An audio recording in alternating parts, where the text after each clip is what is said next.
4 বছর ধরে যুক্তরাষ্ট্রে বিতর্কের কেন্দ্রে থাকা টিকটককে ঘিরে অবশেষে অনিশ্চয়তার অবসান হতে যাচ্ছে। ডেটা নিরাপত্তা ও চীনা মালিকানা নিয়ে দীর্ঘ উদ্বেগের পর যুক্তরাষ্ট্রে টিকটকের কার্যক্রমের একটি বড় অংশ হস্তান্তরে সম্মত হয়েছে মূল প্রতিষ্ঠান ByteDance।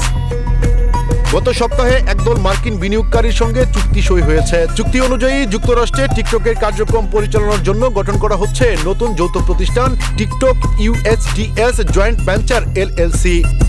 এই নতুন প্রতিষ্ঠান অ্যাপটির দৈনন্দিন পরিচালনা, ব্যবহারকারীর ডেটা সুরক্ষা এবং অ্যালগরিদম তদারকির দায়িত্বে থাকবে। বিনিয়োগকারী দলে রয়েছে প্রযুক্তি জায়ান্ট অরাকল, প্রাইভেট ইকুইটি প্রতিষ্ঠান সিলভার লেক এবং বিনিয়োগ সংস্থা MGX। তাদের সম্মিলিত মালিকানা হবে 45%। ByteDance রাখবে প্রায় 20% শেয়ার, আর বাকি অংশ থাকবে অন্যান্য অংশীদারীদের হাতে। যুক্তরাষ্ট্রের ভাইস প্রেসিডেন্ট JD ভ্যান্স জানিয়েছেন, টিকটকের যুক্তরাষ্ট্র অংশের বাজার মূল্য প্রায় $14 বিলিয়ন।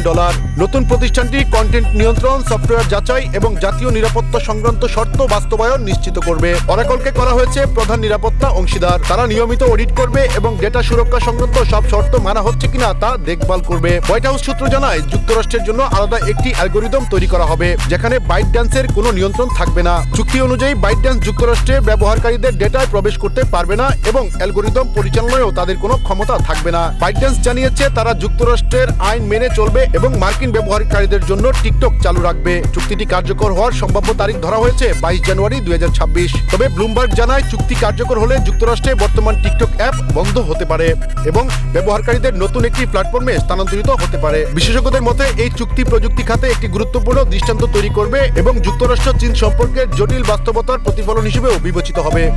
SM শামীম, সুখবর।